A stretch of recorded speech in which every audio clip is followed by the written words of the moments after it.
حضرت ابوبکر صدیق رضی اللہ تعالیٰ عنہ ارشاد فرماتے ہیں میں حضور کے ساتھ تھا، ایک میدان سے ہم گزر رہے تھے تو ساتھ ہی ایک باغ تھا، وہاں بڑا رش تھا، لوگ بڑے اکٹھے تھے، بہت سارے لوگ جمع تھے۔ نبی پاک صلی اللہ علیہ وسلم نے فرمایا ابو بکر پتہ کرو کیا ہوا۔ جناب صدیق اکبر رضی اللہ تعالیٰ عنہ تشریف لائے اور واپس جا کے عرض کرنے لگے یا رسول اللہ صلی اللہ تعالیٰ علیہ وسلم، ایک اونٹ پاگل ہو گیا، لوگوں کو کاٹ رہا ہے، لوگ اس کو گرفتار کرنے کی کوشش کر رہے ہیں، کسی کے ہاتھ میں ڈنڈا ہے، کسی کے ہاتھ میں رسا ہے، کسی کے ہاتھ میں نیزہ، ابو میاں۔ نبی پاک صلی اللہ علیہ وسلم نے فرمایا چلو میں چلتا ہوں۔ حضرت صدیق اکبر عرض کرنے لگے یا رسول اللہ صلی اللہ علیہ وسلم، وہ پاگل ہو گیا، وہ کاٹتا پھر رہا ہے، آپ مہربانی کریں، وہ تکلیف دے گا۔ فرمایا ابو بکر مجھے جانے دو۔ جناب صدیق اکبر فرماتے ہیں نبی پاک صلی اللہ علیہ وسلم تشریف لائے اور حضور جیسے ہی کھڑے ہوئے نا، اونٹ حضور کی طرف بھاگا، نبی پاک کی طرف لپکا، وہ میں بھی ڈرنے لگا، جتنے لوگ تھے پریشان ہونے لگے، دوڑا آیا اونٹ، ہم سب پریشان تھے لیکن محبوب کے چہرے پر بڑا ہی اطمینان تھا۔ فرماتے اونٹ دوڑا آیا اور سیدھا آ کے اس نے حضور کے قدموں پہ سجدہ کیا، اور جناب صدیق اکبر فرماتے ہیں اس نے حضور کے کان میں کچھ کہا تو نبی پاک کی آنکھوں میں آنسو آ گئے۔ کس کے دکھ پر؟ او بھائی غور تو کرو، اس بات کو سمجھو تو صحیح، تو جیتے جاگتے ہنستے کھیلتے انسان کے دکھ پر پریشان نہیں ہوتا، تو مسلمان پڑوسی ساتھ رہنے والا، پلنے والا، بسنے والا، اس کی جوانی لڑک پن بڑھاپا تو نے آنکھوں میں دیکھا، تجھے اس کے دکھ پر پریشانی نہیں ہوتی۔ اور ایک اونٹ کان میں بولا، اس کیفیت کو سمجھ تو صحیح یار، اس رنگ کو محسوس تو کرو مہربانی اہل زمین پر، خدا مہرباں ہوگا عرش بری پر، کہ کان میں کچھ کہا حضور رو پڑے۔ پھر محبوب نے فرمایا رسی لاؤ، مالک رسی لایا تو حضور نے اس کے ناک میں نکیل ڈالی، اس نے خاموشی سے ڈلوا لی، حضور نے اس کے ہاتھ میں دیا اور فرمایا تو کہتا ہے پاگل ہو گیا، وہ شکایت کر رہا ہے کہ حضور گرمی میں تپ جاتا ہوں پر پانی کا گھونٹ نہیں دیتا۔ یا رسول اللہ صلی اللہ علیہ وسلم، یہ میری طاقت سے زیادہ مجھ پر بوجھ رکھتا ہے، محبوبہ میں تیرے سوا کس کو دکھ بتاؤں، کام زیادہ لیتا ہے چارہ کم ڈالتا ہے۔ او بھائی، میرے محبوب پاک سید عالم صلی اللہ علیہ وسلم نے ہمیں جو مزاج عطا فرمایا وہ تو اس طرح کا ہے کہ جانور کو بھی دکھ ہو تو محبوب پاک کو تکلیف ہوتی ہے۔ صحابہ فرماتے ہیں کہ دو آدمی گھوڑے پہ بیٹھے تھے، غور کرنا میری بات پر، دو آدمی گھوڑے پہ بیٹھے، کدھر سے آ رہا ہے کدھر سے جا رہا ہے، رستے میں ملاقات ہوگی تو گھوڑوں پہ بیٹھے آپس میں باتیں کر رہے ہیں، شروع بھی کر دیتے گفتگو لوگ۔ ہمارے زمانے میں تو کوئی بندہ تھوڑا تگڑا ہو، وہ کار پہ آ رہا ہو اور جب سے ایک دوسرا چودھری کار پہ آ جائے تو ساری سڑک بھی بلاک ہو جائے تو کہنے نے کوئی آگ بجھا نیچے جا کے، تو نہیں پتا دو چودھری کھلوتے ہیں، انتظار کرو، ٹھہر جاؤ، تمہیں نہیں پتا کہ ہم شیخ صاحب ہیں، کل ہی تو کار نہیں خریدی اور تم کہتے ہو رستہ دے دو، یہ کیسے ہو سکتا ہے؟ اور میں نے بڑے بڑے عجیب لوگ آنکھوں سے دیکھے، بڑے عجیب لوگ شیشہ کھول کے گاڑی کا کہیں گے ٹھہر جا کو جلدی ہے، بھائی تو شارع عام پہ کھڑا ہے اور تجھے رستہ کھولنا تیری ذمہ داری کا حصہ ہے، لیکن وہ کہتا ہے کہ 4 فٹ میں آپ چڑھی ہے، تو کیسے کہتا ہے کہ رستہ؟ یہ جو خوبصورت مزاج قومیں ہوتی ہیں ان کا یہ رویہ نہیں ہوتا کہ جہاں طبیعت چاہے، جہاں جس طرح اس کا دل چاہے وہ کرے۔ تو خیال کریں کس چکر میں قوم پڑ گئی، اس کا مطلب یہ ہے کہ جس کو مرضی تکلیف دیتے پھرو۔ نبی کریم سید عالم صلی اللہ علیہ وسلم نے فرمایا اللہ نے میری برکت سے ساری زمین مسجد بنا دی ہے، جہاں نماز پڑھو گے اللہ قبول فرما لے گا، لیکن فرمایا رستوں میں نماز نہ پڑھنا، لوگوں نے گزرنا ہے، رستوں میں شارع عام پر نماز کی نیت باندھنے کی اجازت نہیں ہے۔ تو میرے عزیز بھائی غور فرمائے، دو آدمی، ایک ادھر سے گھوڑا لے کے آ رہا ہے، کدھر سے جا رہا ہے، دونوں جا رہے تھے، آپس میں دونوں نے بات چیت شروع، اب سے نبی پاک صلی اللہ علیہ وسلم گزرے تو سرکار رکے، ان دونوں کو فرمایا نیچے اترو بھائی گھوڑوں سے. اتر آئے. 2 جملے محبوب نے، خیر الکلام ما قل و دل، 2 جملوں میں بات محبوب نے مکمل کر دی. فرمایا جانوروں کو سواریاں بنایا کرو، کرسیاں نہ بنایا کرو.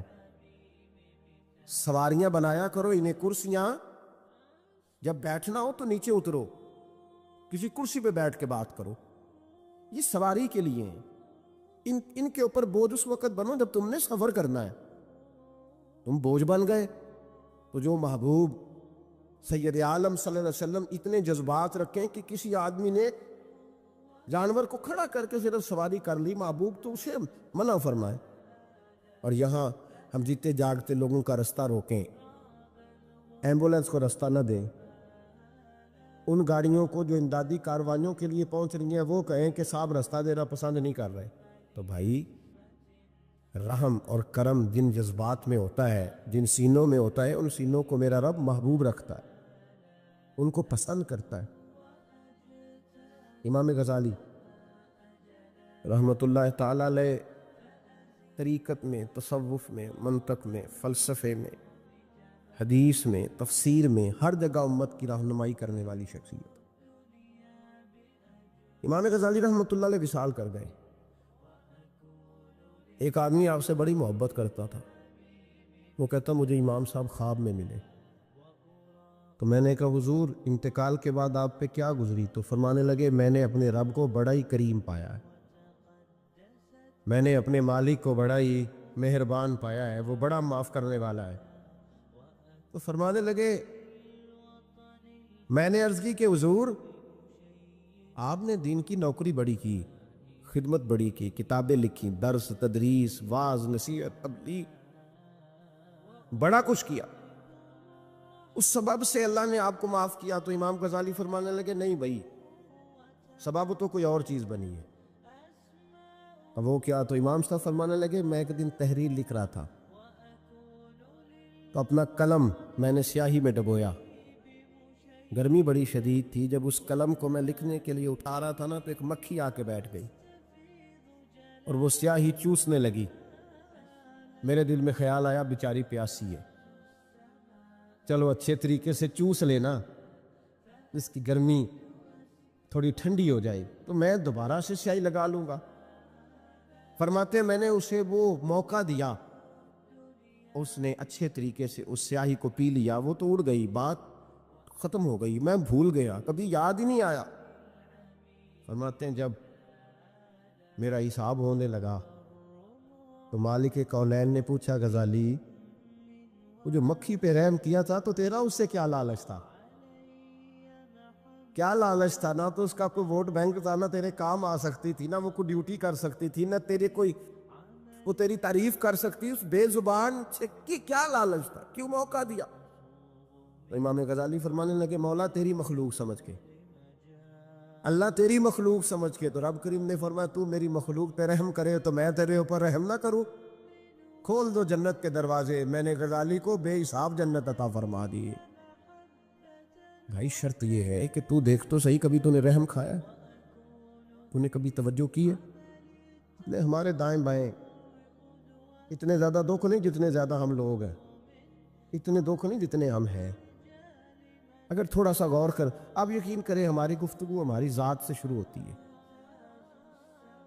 اور ختم بھی ہماری ذات پر ہی ہوتی ہے. او بھائی تو صرف اپنے آپ کو سجانے سنوارنے جو میرے ذہن میں آیا، اور یہ جو ہمارے تعلقات ہیں نا دنیا میں، یہ بھی ہم نے اپنی ذات کے لیے رکھے ہوئے ہیں.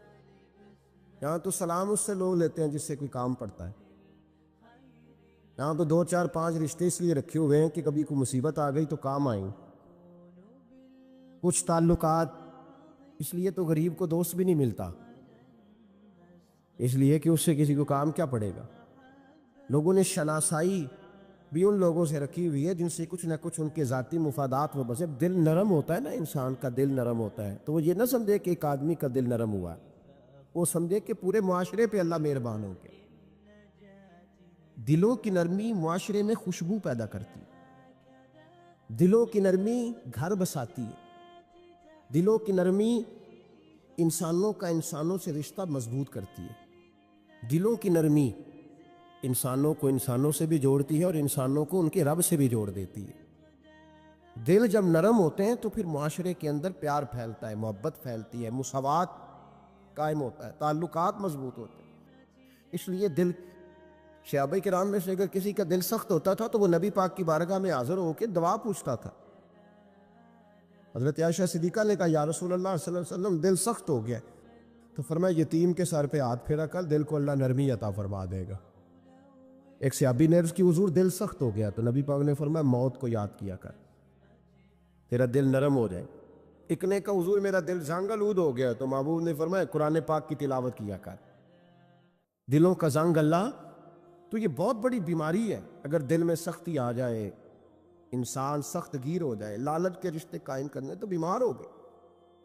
صحابہ اس کا علاج پوچھتے تھے، عرض کرتے تھے یا رسول اللہ اندر سختی آ گئی ہے، زنگ آلود ہو گیا مزاج، کوئی دعا تجویز کریں، تو محبوب دعا بتلایا کرتے۔ تو یاد رکھیں جب انسان انسانوں پہ رحم کرتا ہے، داتا گنج بخش علی حجویری رحمت اللہ علیہ کشف المعجوب کے اندر لکھتے ہیں، فرماتے ہیں ایک شخص تھا بنی اسرائیل میں، تو کسی پہاڑ کی چوٹی پر عبادت کرتا تھا۔ لوگ اس سے ملنے جاتے تھے، درویش لوگ جو ہوتے ہیں نا ان کی بڑی بات ہوتی ہے۔ وہ نیک آدمی پہاڑ کی چوٹی پر عبادت کرتے تھے، بنی اسرائیل کے ولی تھے۔ لوگ ملنے جاتے تھے تو رستے میں ایک ڈھلان تھی، لوگ اوپر چڑھتے تو انہیں دقت ہوتی۔ ایک دن اس ولی کے دل میں خیال آیا یا اللہ تو اسے پیدا نہ کرتا تو کیا عرض تھا۔ رب کریم نے اس وقت کے نبی پیغمبر علیہ السلام کو وحی فرمائی کہ جب وہ آپ کے پاس آئے نا تو اسے کہہ دینا تو میری تخلیق پہ اعتراض کرتا ہے، اسے کہہ دینا کہ میں نے اس کا نام ولیوں کی صف سے کاٹ کر نافرمانوں کی صف میں لکھ دیا ہے۔ میری تخلیق پہ اعتراض کرتا ہے، میں نے جو بنایا حق اور سچی بنایا ہے۔ وہ ملاقات ہوئی تو نبی علیہ السلام نے فرمایا بھئی رب فرماتا ہے تیرا نام کاٹ دیا ہے ولیوں کی صف سے اور نافرمانوں کی صف میں لکھا ہے۔ بندہ سجدے میں گر گیا، یا اللہ تیرا شکر ہے، یا اللہ تیرا شکر ہے۔ پیغمبر علیہ السلام فرمانے لگے تو بڑا بیوقوف ہے، مقام استغفار اور شکر ادا کر رہا ہے۔ کہنے لگا حضور آپ نے بات ہی بہت بڑی کر دی ہے، میرے رب نے میرا نام لیا ہے، میں کہا وہ کہا، اس نے کہا کہ نام کاٹا ہے، میرے رب نے۔ اللہ اکبر، میں تو سوچ بھی نہیں سکتا تھا کہ میرا ذکر اور وہاں ہوگا، اما میں تو اس کھاتے میں ہی نہیں تھا، اتنی بڑی جگہ میرا تذکرہ ہوا۔ اللہ اکبر۔ پھر وہ عرض کرنے لگے پیغمبر علیہ السلام سے، کہنے لگے ایک آپ نے پیغام دے دیا، اب آپ میرا بھی ایک پیغام رب کریم کے حضور ناز عرض کر دیجئے گا۔ فرمایا وہ کیا؟ کہا عرض کیجئے گا مالک سے کہ مولا مجھے تیری مخلوق سے بڑا پیار ہے۔ وہ جو میں نے ڈھلان کی بات کی تو اس لیے کی تو دلوں کے حال جانتا ہے کہ لوگوں کو تکلیف ہوتی، مالک کی بارگاہ میں عرض کرنا کہ میرا وجود بہت بڑا کر دے۔ آپ نے کہا ہے نا نافرمانوں کی لسٹ میں چلا گیا ہوں اب جہنم میں جلوں گا، تو ان عرض کرنا کہ میرا وجود بڑا کر دے، بڑا، سارے دوزخ میں اکیلا ہی پورا آ جاؤں۔ میرا نہیں دل کرتا اللہ کا کوئی اور بندہ جہنم میں جلے، مجھے اس کی مخلوق سے بڑا پیار ہے۔ جب یہ لفظ کہے تو پیغمبر وہیں کھڑے تھے، اللہ نے وہی فرمائی، اس سے کہو تو میری مخلوق سے پیار کرتا ہے تو میں تجھ سے پیار نہ کروں؟ اس سے کہو تیرا گناہ بھی بخش دیا، تجھے دوبارہ ولی بھی بنا لیا، بغیر حساب جنت بھی دی، اور قیامت میں جس جس کی تو سفارش کرے گا میں اسے بھی جنت عطا کرتا چلا جاؤں۔ شرط یہ ہے کہ تو اللہ کے بندوں سے پیار کرے۔ خدا کے بندے تو ہیں ہزاروں، بنوں میں پھرتے ہیں مارے مارے، میں اس کا بندہ بنوں گا جس کو خدا کے بندوں سے پیار ہو، میں اس کا بندہ بنوں گا جس کو خدا کے بندوں سے پیار ہوگا۔ رحمت کا جذبہ، نرمی، کسی کی خیر خواہی، کسی کے حق میں یہ رویہ کہ میری ذات سے کسی کو نفع ہو جائے، کسی کا فائدہ ہو جائے، کسی آدمی کو کچھ مل جائے۔ مولا رومی ایک بڑی عجیب بات لکھ گئے مثنوی میں، فرمانے لگے بادشاہ بننا چاہتے ہو، مخلوق کے رہنما، مقتدا، لیڈر، سربراہ بننا چاہتے ہو؟ آپ کے سامنے بیٹھے لوگوں نے کہا حضور ہر بندہ ہی چاہتا ہے، تو فرمایا پھر مخلوق کے خدا سے پیار کرنا شروع کر دو۔ مخلوق کا بادشاہ وہ نہیں ہوتا جو دھوکہ دے کے ان کا لیڈر بن جاتا ہے، اس کے دھوکے تو کچھ دنوں میں کھل جاتے ہیں، سامنے آ جاتے ہیں۔ جو آدمی ڈنڈے کے زور پر بادشاہ بنتا ہے اس کی بادشاہی جسموں پر ہوتی ہے، روحوں پر نہیں ہوتی۔ فرمایا تم مخلوق سے پیار کرنا شروع کر دو، اللہ کی مخلوق تمہیں اپنا رہنما کہنا شروع کر دے گی۔ لیکن محبت کرو گے تو سربراہ بنو گے، پیار کرنے سے بنو گے، لوگوں کے ساتھ اچھا رویہ رکھنے سے، بااخلاق ہونے سے بنو گے۔ سیاست کے ساتھ بنو گے تو کچھ دیر کا ہمارا معاملہ ہوگا، پھر وہ سمٹ جائے گا، ختم ہو جائے گا۔ عزیزو یاد رکھیں، محمود غزنوی رحمت اللہ تعالیٰ علیہ سے کسی نے کہا تھا کہ آپ شروع سے ہی رئیس اعظم ہیں؟ فرمانے لگے نہیں، میرے والد اللہ کی مخلوق پہ رحمت کرتے تھے تو اللہ نے انہیں بادشاہی عطا فرما دی۔ محمود غزنوی خود کہتے ہیں کہ وہ لوگوں پہ میرے والد رحم کرتے تھے تو رب نے مخلوق پر رحم کرنے کی برکت سے انہیں بادشاہی عطا فرما دی۔ محمود غزنوی کے والد جو تھے سبکت الدین ان کا نام تھا، تو شکار کے بڑے شوقین تھے، شکار کرنے کے لیے جنگل میں جایا کرتے تھے، کچھ بیچا کرتے تھے، کچھ کھا لیا کرتے تھے۔ کہتے ایک دن میں صبح گیا، شام تک میں نے شکار ڈھونڈا پر مجھے کوئی چیز نہ ملی۔ عصر کا وقت ہو گیا تو میں نے ایک ہرنی کا بچہ میرے ہاتھ آیا، میں نے فٹافٹ اس کو اپنے اٹھا کے گھوڑے کے آگے رکھا اور میں نے سر پٹ گھوڑا دوڑا دیا۔ بچہ بڑا پیارا تھا، اس کو لے کے میں تیزی سے جنگل سے نکلا کہ کہیں شام نہ ہو جائے۔ کہتے ہیں بہت تیزی کے ساتھ جنگل سے باہر آیا، تیز بھگاتے بھگاتے پلٹ کر میں نے دیکھا ہی نہیں۔ جب سارا جنگل گزر گیا، آبادی آئی، ذرا سستانے کے لیے میں رکا، میں نے پلٹ کے دیکھا تو وہ ہرنی جس کا میں بچہ اٹھا کے لایا تھا وہ بھی میرے پیچھے پیچھے بھاگی آ رہی۔ کہتے میں نے پلٹ کر اس کی طرف دیکھا تو اس جانور کی آنکھوں میں عجیب سی میرے حق میں عجیب سی گزارش تھی، گویا ماں منت کر رہی تھی کہ میرا بیٹا واپس کر دے۔ کہتے میرا یہی کاروبار تھا، جانور لانا، کچھ بیچنا، کچھ کھانا، شکار کرنا، یہی میرا کاروبار تھا، یہی میرا شغل تھا، یہی میرا شوق تھا، اور صبح سے شام تک ایک بچہ میرے قابو آیا۔ سبکتگین کہتے ہیں کہ اس ماں کی آنکھوں میں عجیب سا، یہاں تو ہمارے دیہاتی ماحول میں آج بھی یہ رسم پائی جاتی ہے، ناراض ہو گئی اماں، ساری رات وہ بیدار رہی، بچے پالے اس نے، تو سسر صاحب کہتے ہیں پکڑ لو بچے، بھگا دو اس کو، اللہ سے ڈر نہ، تو بچوں کو ماں سے جدا کر رہا ہے، سوچا ہی نہیں، رکھ لو بیٹا اور بیٹی اور اس کو چلتا کرو، خود ہی تڑپے گی تو آ جائے گی۔ محمود غزنوی کے والد کہتے ہیں اس ماں کی آنکھوں میں نے جب وہ تجسس دیکھا تو 1 منٹ میں نے فیصلہ کیا۔ کہتے ہیں بچہ میں نے زمین پہ چھوڑا اور بچہ دوڑ کے ماں کے پاس چلا گیا۔ ماں نے اسے لے کے ٹانگوں میں اس کو چوما، اس سے پیار کیا، ہرنی پیار کرنے لگی۔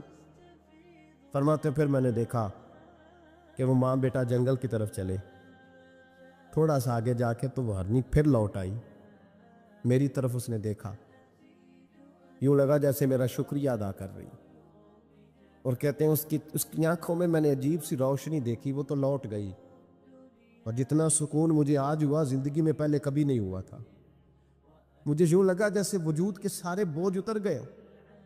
میں گھر گیا، وضو کی اور عشاء کی نماز کی نیت، عصر مغرب تو رستے میں ہو گئی، عشاء کی نماز پڑھی تو اتنا لطف سجدے میں آیا جتنا پہلے کبھی نہیں آیا تھا۔ کہتے اسی وضو میں، عشاء کے وضو میں سو گیا، میری آنکھ لگی تھی کہ مجھے مدینے والے رسول کا دیدار نصیب ہو گیا۔ محبوب پاک علیہ السلام میری خواب میں آئے اور حضور نے فرمایا تو نے آج اللہ کی مخلوق پہ رحم کیا ہے تو رب نے تجھے اپنی مخلوق کا سربراہ بنانے کا فیصلہ فرما لیا ہے، اب بادشاہیاں تیرے ہاتھ میں آئیں گی، اب تو بادشاہ بنے گا اور اللہ کی مخلوق کو آگے لے کر کے چلے گا، ان کی رہنمائی اور پیشوائی تو کرے گا۔ تو بھائی وہ حضرت حافظ سعدی رحمۃ اللہ علیہ نے ایک مقام پہ فرمایا کرنے لگے، میں نے 20-22 سال کے بوڑھے بھی دیکھے اور میں نے 80-90 سال کے نوجوان بھی دیکھے۔ حضور یہ کیا بات ہوئی؟ فرمانے لگے عمریں بڑی زیادہ ہو گئی ہیں لیکن اپنے مزاج کے لحاظ سے وزادار بچپنا ہے طبیعت، ابھی بھی عادات ایسی ہیں کہ جن میں غور کرنے کی ضرورت۔ اور فرماتے ہیں کچھ لوگ ایسے ہیں کہ عمریں تھوڑی ہیں لیکن انہوں نے اپنے آپ کو سمیٹ لیا ہے، بعض چیزوں پر اپنے اوپر پابندی کر لی ہے، بعض چیزوں کا لحاظ کرتے ہیں، کچھ معاملات سے بڑی ہمت کر کے بچتے ہیں۔ پھر انہوں نے نتیجہ نکالا، کہنے لگے میں اس نتیجے پہ پہنچا ہوں کہ بزرگی عمر کے ساتھ نہیں ہوتی، علم اور حلم کے ساتھ ہوتی ہے۔ حضرت غوث اعظم رضی اللہ تعالیٰ عنہ 2000 دینار کا جوڑا پہن کے جمعے کا خطبہ دیتے تھے۔ 2000 دینار کا جوڑا۔ تو آپ کی اہلیہ نے ایک دن کہا کہ حضرت کئی دفعہ ایسے ہوتا ہے کہ صبح کا کھانا گھر میں ہوتا ہے اور شام کا نہیں ہوتا، لیکن آپ جب منبر کی طرف بڑھتے ہیں تو آپ کا لباس اتنا شاہانہ ہوتا ہے کہ لوگ سمجھتے ہیں پتہ نہیں ہم کتنے کو مالدار ہیں۔ تو حضرت فرمانے لگے یہی تو میں چاہتا ہوں، میں نہیں چاہتا کہ میں پھٹے کپڑے پہن کے رکھوں اور لوگ جاتی دفعہ میرے ہاتھوں میں نذرانہ تھما کے جائیں کہ یہ رکھ لیں، لباس لے لیجئے گا۔ فرمایا اس طرح کا لباس پہنیں گے، اس طرح کی وزاداری اختیار کریں گے کہ جدھر جدھر سے گزریں گے لوگ سمجھیں گے کہ اللہ نے دینداروں کو بڑا بے نیاز بنایا ہوا ہے۔ ہم اپنی وزاداری کے اندر کیوں کوئی کمزوری لائیں؟ مزاج کے اندر آپ یقین کریں حضرت سعدی شیرازی قرضہ پکڑ کے مہمان نوازی کرتے، قرضے پکڑ پکڑ کے لوگوں کو کھانا کھلانا، اس لیے کہ وزاداری قائم رہے اور کسی جگہ کسی کمزوری کا اظہار نہیں کرنا تاکہ کسی کو پتہ نہ چل جائے، کوئی یہ نہ سمجھے کہ دین کے نام پہ آئے ہیں تو بار بار یہاں سے سوال ہو رہا ہے۔ تو یہ حیا ہے، یہ خوبصورتی ہے، یہ مزاج کا حسن ہے۔ رسول رحمت صلی اللہ تعالی علیہ وآلہ وسلم نے ہمیں ایک اور حیا کرنے کا بھی کہا ہے، اس پر بھی حضور نے ہماری توجہ دلائی۔ وہ حیا کیا ہے؟ وہ ہے اپنے رب سے حیا کرنا، اپنے مالک سے حیا کرنا۔ جب ہم لوگوں کے بیچ ہوتے ہیں تو لوگوں سے حیا کرتے ہیں۔ حضرت عثمان غنی رضی اللہ تعالیٰ عنہ غسل خانے کی 4 دیواری کے اندر بھی غسل کرتے تھے تو تہمت باندھ کے۔ تو گھر والوں نے یہ کسی نے پوچھا کہ حضور غسل خانہ چاروں جانب سے بند ہے اور اس کے اوپر چھت ہے اور آپ اس میں غسل کر رہے ہیں تو پھر بھی آپ تہمت کے ساتھ اور بڑا سمٹ کے اور بڑا کونے میں بیٹھ کے۔ تو آپ فرمانے لگے جب لوگوں کے بیچ ہوتا ہوں تو لوگوں سے حیا کرتا ہوں، جب تنہا ہوتا ہوں تو رب سے حیا کرتا ہوں۔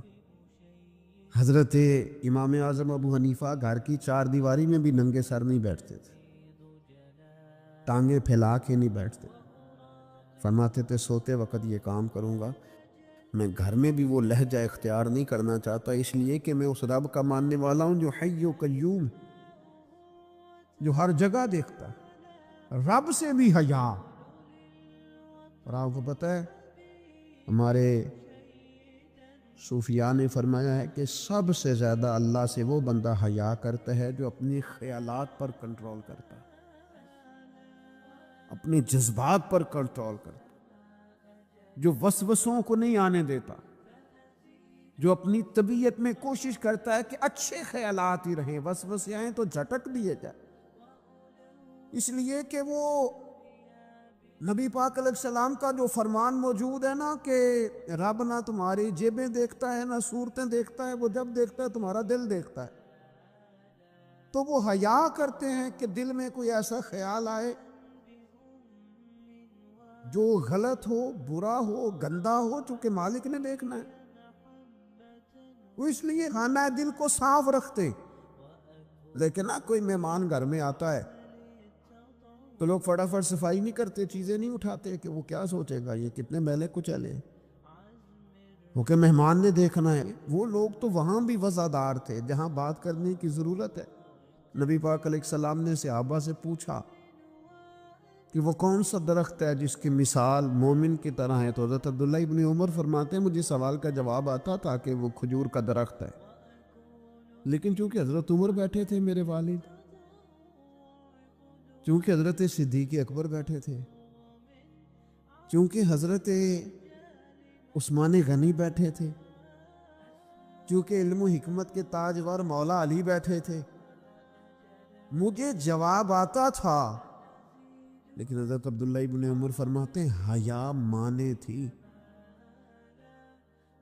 حیا نے مجھے منع کیا کہ اتنے بزرگ بیٹھے ہوں اور تو جواب دیتا پھرے۔ ہمارے مفسرین کرام نے یہاں لکھا ہے کہ اساتذہ اور مشائخ کی موجودگی میں علم بتانا بھی منع ہے۔ آپ کے بڑے بیٹھے ہوں، آپ تقریر کرنے سے بھی لحاظ کریں، آپ وہاں کوئی مسئلہ نہیں بیان کریں۔ یہاں تو بڑے معاملات اور ہو جاتے ہیں، ہمیں اپنے بزرگوں کے سامنے ایک خاص وزاداری وہ بندے کو خوبصورت کرتی ہے۔ حضرت عباس حضور کے چچا ہیں، ان کے بیٹے جناب عبداللہ ابن عباس فرماتے ہیں میرے والد سے کسی نے پوچھا تھا آپ بڑے ہیں کہ نبی پاک؟ تو بڑی سادی سی بات ہے، چچا بڑا ہی ہوتا ہے عمر میں، آپ بڑے ہیں کہ نبی پاک؟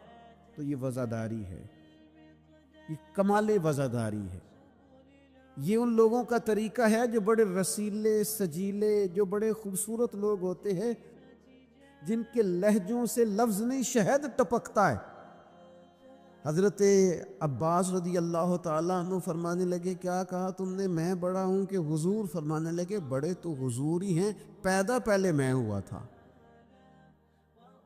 ولادت پہلے میری ہوئی تھی، بڑے بہرحال وہی ہیں، پیدا پہلے میں ہوا تھا۔ یہ جو وزاداریاں ہیں، یہ جو خوبصورتیاں ہیں، یہ جو آپ کے مزاج کے اندر خوبصورتی ہے، یہ جو لہجے کے اندر حسن ہے، یہ ایک بڑا ضروری کام ہے۔ بہت سارے لوگ دینی لوگوں سے مسئلہ پوچھنے آتے ہیں، لیکن ان میں 60% لوگ وہ ہوتے ہیں جو مسئلہ پوچھنے نہیں آتے، مفتی صاحب کو مسئلہ بتانے آتے ہیں۔ میری طرح کا بندہ تو چونکہ ذرا جلدی قائل ہو جاتا ہے، وقت تھوڑا ہوتا ہے تو بہت سارا ٹائم نہیں دے پاتے، تو میں کہتا ہوں کہ آپ کے خیال میں جو مجھے کہنا چاہیے وہ آپ مجھے بتا دیں، میں آپ کو کہہ دیتا ہوں، کیونکہ آپ جو چاہ رہے ہیں وہ تو ہے آپ کی مرضی کا فتویٰ، تو مجھے آپ بتا دیں بھلا اس سوال کا جواب کیا ہونا چاہیے، میں آپ کو بتا دیتا ہوں۔ لیکن اگر آپ مجھ سے پوچھنے آئے ہیں تو پھر آپ حوصلہ کریں، پھر دین جو بات کہتا ہے وہ مجھے بیان کرنے دیں، پھر مرضی کا فتویٰ حاصل نہ کریں، پھر ذرا رکیں۔ اور یہی حالت بہت سارے اللہ ماشاء اللہ شاگردوں کی ہوتی ہے۔ ان کا خیال ہوتا ہے استاد میری مرضی کے حساب سے تعلیم دے، مریدین کا خیال ہوتا ہے کہ شیخ اس طرح کر کے چلے۔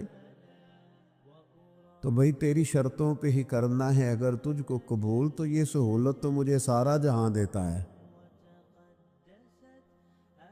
اگر تیری شرطوں پہ تو نے آنا ہے کہ میرے پاس یہ ٹائم ہے تو اس ٹائم آؤں گا، تو میں اس وقت پسند کرتا ہوں تو میں اس وقت آؤں گا، تو آپ اگر یہ کہیں گے تو پھر میں یہ تیری شرطوں پہ ہی کرنا ہے اگر تجھ کو قبول، یہ سہولت تو مجھے سارا جہاں دیتا ہے۔ پھر تو ٹھیک ہے، اگر ہم نے کچھ لوگ کچھ دو کی پالیسی پہ ہی تعلق بنانا ہے تو پھر استادی شاگردی تو نہ ہوئی، پھر تو ٹھیک ہو گیا، پھر جرانے کریں گے، دوستیاں کریں گے، اس طرح کے لوگ تو ڈھیروں مل جاتے ہیں۔ اپنی زندگی کے اندر وزاداری، خوبصورتی، ٹھہراؤ، لہجے کے اندر حسن، مزاج کے اندر ایک کمال۔ حضرت امام مالک رحمۃ اللہ علیہ کو کسی بات پر امام اعظم نے بڑا ڈانٹ دیا، شاگرد تھے، بڑا ڈانٹ دیا، سخت ڈانٹا، اور اس کے بعد بھی وقفے سے کبھی کوئی ایسی بات ہوتی تو امام صاحب کہتے ہیں میری طبیعت سے وہ غصہ نہ جاتا کہ یار اس نے ایسا کیوں کیا۔ کچھ عرصے کے بعد جا کے وہ بات کھلی کہ جس بات پر امام ابو مالک کو ڈانٹا ہے ان کی تو غلطی نہیں تھی، دوسرے کلاس فیلو کی غلطی تھی، کیونکہ تو یہ انہوں نے تو یہ بات کہی نہیں، تو کسی اور نے کہی تھی اور نام ان کا لگ گیا۔ بچے کر دیتے نا شرارت، کسی نے کی، نام کسی۔ تو امام اعظم ابو حنیفہ رحمۃ اللہ علیہ امام مالک سے کہنے لگے بیٹا تم نے بتایا کیوں نہیں، اتنی ڈانٹ کھا لی؟ حضرت امام مالک نے سر جھکا لی، کہنے لگے حضور لوگوں کے جسموں پر لوگوں کا احسان ہوتا ہے، میری تو سانسوں پر بھی تیرا احسان ہے، میری سانسیں بھی تیری مقروض ہیں۔ یہ جو لوگ مالک کو جانتے ہیں یہ اس نسبت سے جانتے ہیں کہ یہ ابو حنیفہ کی گلی میں آتا جاتا ہے۔ سونیاں زندگی میں جتنا نام اور عروج پایا تیرے صدقے پایا، 4 جھڑکیاں نہ سہ سکتا تیرے نام پر، میں نے پسند نہیں کیا۔ اور پھر آپ نے پوچھا بھی تو نہیں نا کہ بتاؤ، آپ نے کہا ڈانٹ کھانی ہے تو دکھ قبول محمد بخشا بس راضی رہن پیارے، کوئی حرج نہیں۔ آپ نے کہا ڈانٹ کھانی ہے تو کھا لیتی، تمہیں حرج والی کون سی بات؟ یہ خاص وزاداری، یہ خاص خوبصورتی۔ میں آپ سے عرض کروں، ہمارے گھروں میں جو بڑے بوڑھے ہوتے ہیں نا، وہ جب پڑھی لکھی بہو لے کے آتے ہیں نا تو اس کا مطلب یہ تھوڑی ہوتا ہے وہ بیچارے ہامتے کامتے رہیں گے، ڈرتے رہیں گے کہ جناب بہو بڑی پڑھی لکھی ہے یا داماد بہت پڑھا لکھا ہے تو کوئی ایسی بات نہ ہو جائے کہ وہ کہے او بابے کو تو پتہ ہی نہیں۔ پڑھا لکھا وہ بندہ ہوتا ہے جو دوسروں کے مزاج کی رعایت کرے، جو تھوڑا سا سمجھے کہ میری اس چیز کی وجہ سے کوئی شخص کسی کمزوری کا شکار تو نہیں ہو رہا۔ اگر آپ نے تربیت کی ہے تو پھر تربیت کا معنی تو یہ ہونا چاہیے کہ اسے ادب بھی کرنا ہے، پیار بھی کرنا ہے، گھر کے بزرگوں کے حق میں اس کے رویے میں نرمی بھی آئے۔ اور اگر آپ نے تربیت یہ کی ہے کہ امچما دیگرے نیز تمہاری طرح کا دوسرا کوئی نہیں، تو پھر یاد رکھو اگر تمہاری طرح کا دوسرا کوئی نہیں نا تو پھر تمہیں بھی کوئی ماننے کو تیار نہیں ہے۔ پھر جعلی روب اور ہوتا ہے اور دلوں میں محبت اور ہوتی ہے، پھر ان چیزوں میں فرق ہوتا ہے۔ اگر آپ تعلیم یافتہ ہیں تو آپ دوسروں کے مزاج کی رعایت کریں۔ آپ کو پھر حضرت مولا علی شیر خدا رضی اللہ تعالیٰ عنہ سے آپ نے فرمایا ایک مقام پہ فرمایا ہر چیز کی زکوٰۃ ہوتی، عقل کی زکوٰۃ پتہ کیا ہے؟ حضور کیا فرمایا؟ عقل کی زکوٰۃ جاہلوں کے ساتھ گزارا کرنا ہے۔ تیری عقل کی زکوٰۃ نکلے گی، تجھے پتہ چلے گا کہ تو کس طرح گزارا کرتا ہے۔ اور اگر تو جاہل سے گزارے نہیں کر سکتا تو پھر اس کا مطلب یہ ہے کہ تو نے علم کو سمجھا۔ عزیز دوست، آپ غور فرمائیں اور اس پر آپ توجہ رکھیں گے کہ وزاداری، لفظوں کا چناؤ، قرآن مجید نے کہا یا ایھا الذین آمنوا لا تقولوا راعینا وقولوا انظرنا۔ اے ایمان والو، تم نے جب میرے محبوب سے بات کرنی ہے تو راعینا نہیں کہنا، انظرنا کہنا ہے۔ یہ نہیں کہنا حضور سمجھ نہیں آئی رعایت کر دے، یہ کہنا یا رسول اللہ ایک نظر کرم کر دے، ذرا بات دوبارہ سمجھا دیں۔ آپ اچھے جملے تلاش کے، وزاداری کے ساتھ، ایک خاص حیا کے ساتھ۔ حضرت مولا علی شیر خدا فرماتے ہیں حضور سے مسئلہ پوچھنا تھا۔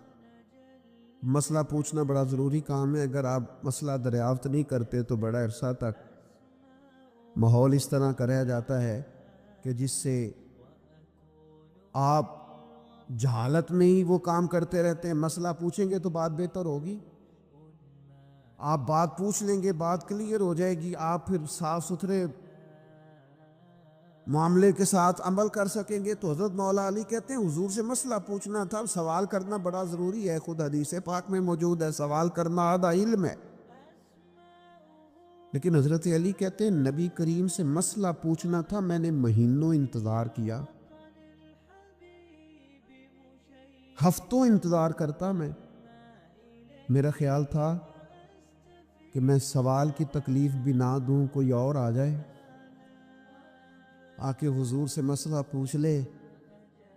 حیا مانی تھی، میں داماد ہوں حضور کا رشتے میں۔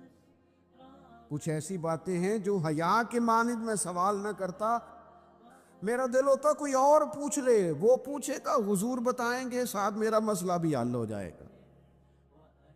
لیکن جہاں لوگ بے باکی کو اور بے حیائی کو کہتے ہیں جی او ہو میں پرواہ نہیں کرتا، تو یہ تو بھئی آپ نہیں پرواہ کرتے تو آپ کی مرضی ہے. اور ہمارے زمانے میں ویسے بھی جو زیادہ بدتمیز ہوتا ہے اس کا عروج بھی زیادہ ہوتا ہے. بدتمیزوں سے لوگ ڈرتے ہیں. بدتمیز جو ہوا لوگ اس سے ڈرتے ہیں, کہتے ہیں کوئی ایسی بدتمیزی کر دے گا کہ بعد میں دقت ہوگی. وہ شریف آدمی اس سے جھجک رہا ہوتا ہے, وہ سمجھ رہا ہوتا ہے میں بڑی شے ہوں. تو کچھ بھی نہیں ہے بھائی, تو بدتمیز ہے. اور کچھ لوگ گاند سے اس لیے بچتے ہیں کہ اس میں روڑا پھینکا تو چیٹے پڑیں گے, پھر کپڑے بدلنے پڑیں گے, نہانا پڑے گا, اس لیے لوگ بچ کے گزرتے ہیں. تیرا خیال ہے کہ تجھ سے بڑا لوگ ڈرتے ہیں؟ تو اپنی زندگی میں وزاداری, شرم و حیا, اللہ کریم ہم سب کے دلوں میں اطمینان اور سکون عطا فرمائے, اور اللہ تعالیٰ محبوب کے قدموں کا صدقہ ہمیں وزاداری نصیب کرے.